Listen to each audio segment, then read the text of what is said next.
Hey guys, what's up? So today, we're gonna do a cold start, and I will show you real quick here. So, well, I guess now it's not as much of a cold start because it's 52 degrees. But when I woke up this morning, it was 41 degrees, which is the coolest it's been so far this month. Because for some reason, the majority of this month has been 70, 80 degree days, and maybe getting down to 52 degrees at night. I mean, it hasn't gotten into the 40s that I know of. Well, almost into the 30s like that so far. So, obviously, we're halfway through October now. So, pretty soon here it will be, colder weather and time to put the winter front on the bus. But,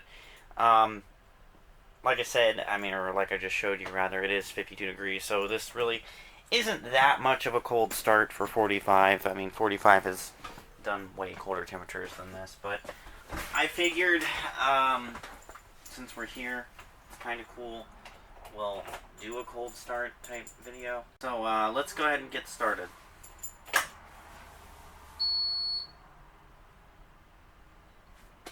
It has plenty of air because I just started it yesterday.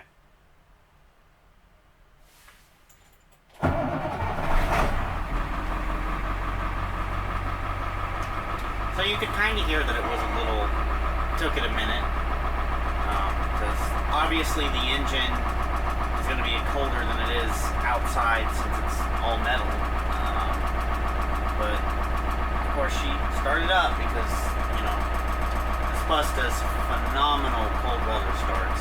Not that 52 degrees is cold, but still, it does a very good job.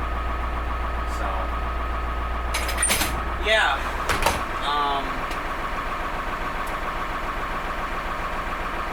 haven't decided if I'm going to use this as its own video or